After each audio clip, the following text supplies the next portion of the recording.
Reba, we've been through so much together. Maybe too much. You can't tell me that you don't love me. I know you do. There is a part of you I love very much. Well, there you go. But it's not enough.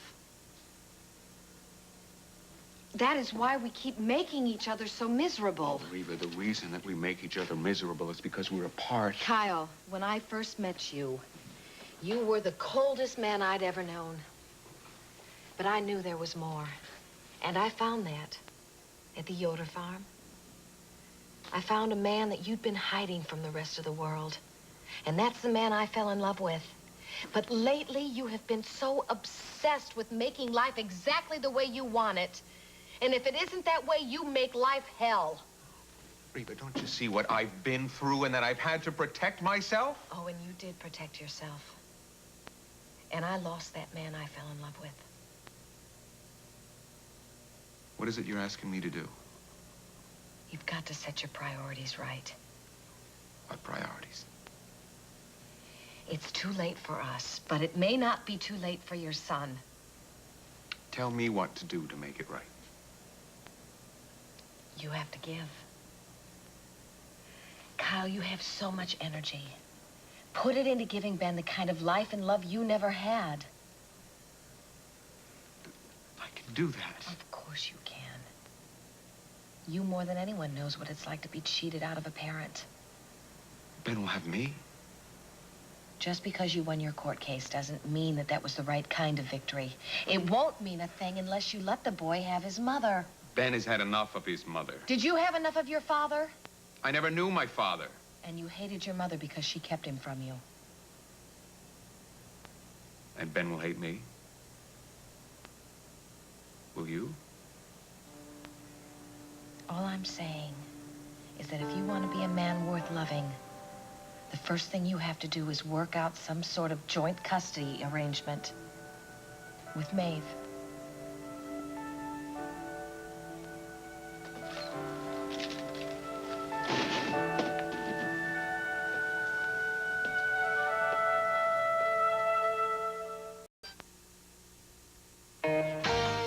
We'll continue with part 2 of Guiding Light in a moment.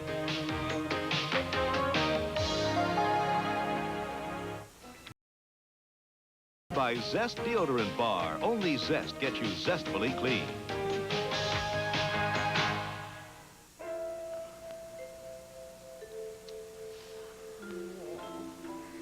You think that real estate lady's gonna make it or what?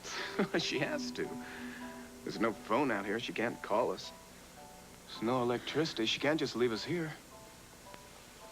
It's still snowing outside. Think the roads are gonna get blocked? Always wanted to be trapped in a blizzard with a beautiful girl. Think we will? With any luck. I remember a storm back in Wisconsin. Oh, how deep did the snow get there? When I was a little kid, it used to reach the roof line. And my old man used to kick me out of bed when it was still dark. And if I didn't have a path cleared by the time he finished his breakfast, watch out. All by yourself? Oh, I had an older brother, but he was busy with more important stuff. You know, this is the first time I've ever talked about your family. I must feel comfortable with you. Which is a lot more than I ever did with them. Why? You know, I think you're right. That agent should be here by now. You think we should go before it gets dark? Well, I suppose we can keep the key and then call her tomorrow. You're gonna start the car and I'll put out the fire? Yeah, I'll call you when it's ready. I'll warm it up for you. Oh.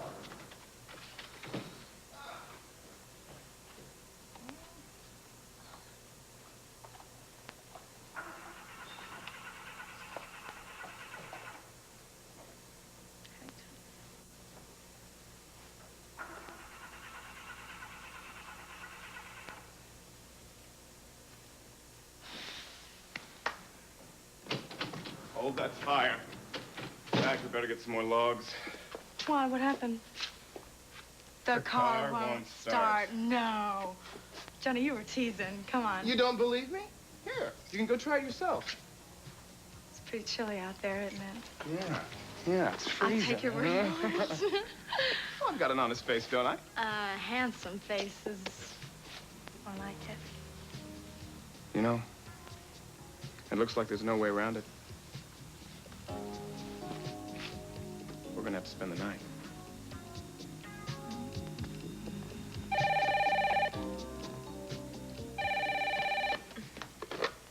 Hello?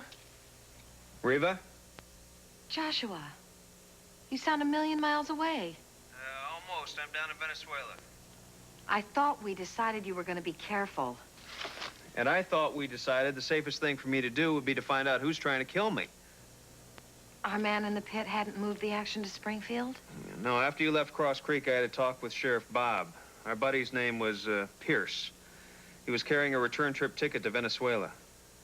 So what do you expect to find down there besides trouble? Well, there's a guy down here from Interpol called Gerhardt.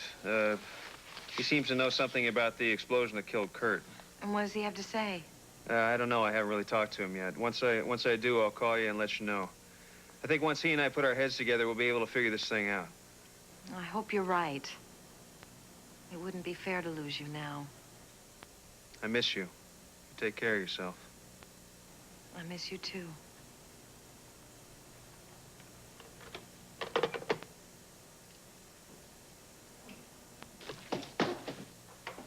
What are you doing sneaking up on me that way? Sorry. I've been thinking. About what?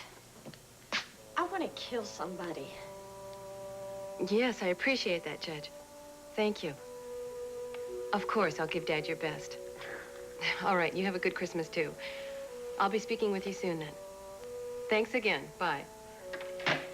Sounded successful. Judge Thompson is sure that he can help expedite the appeals process for us. What we have to do is get the records over to the state capitol in care of his law clerk. Then they check the bench rotation, get it over to the right judge, and it could save us a month sitting on the shelf. Meanwhile, we can get an injunction against Kyle, preventing him from taking Ben anywhere without our permission. And we can also get a court-appointed social worker to monitor Ben's care. Are you listening to me? Question. Go ahead. Do you realize that we can lose custody of Ben? Well, how can I help it with you constantly reminding me? Well, let's take the worst case scenario here. What happens to you and me? Why should anything happen to us? You tell me. Fletcher, I love you. That's not going to change. But? A lot of my energies are going to be focused on getting Ben back. More than just a lot. All right, almost all of them. What would you expect? Look, don't get me wrong. I want to spend the rest of my life with you. With or without Ben.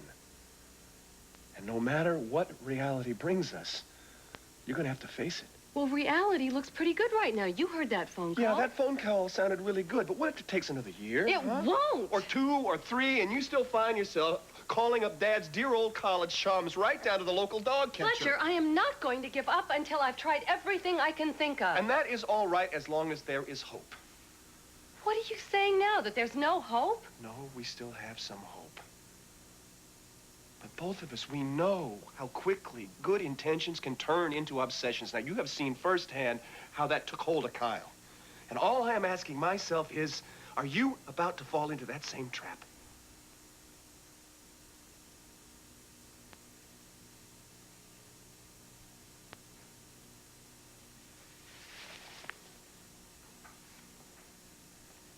I adore you, Fletcher Reed.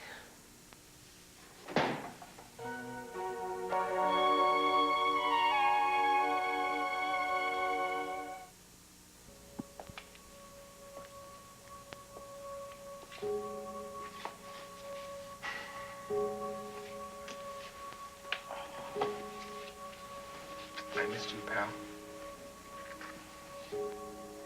After all these months, I thought that I'd lost you. But then your dad found you again, didn't he? And I promise I'm gonna make it up to you. That's right. You're gonna have a head start. You're not gonna have to start from scratch like I did.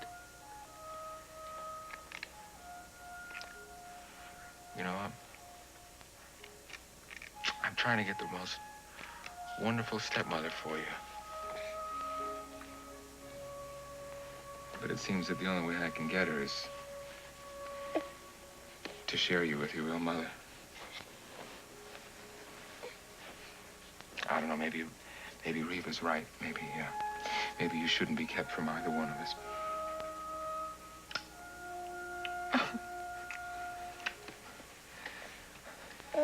But then again, Reva wasn't holding her son for the first time when she told me that.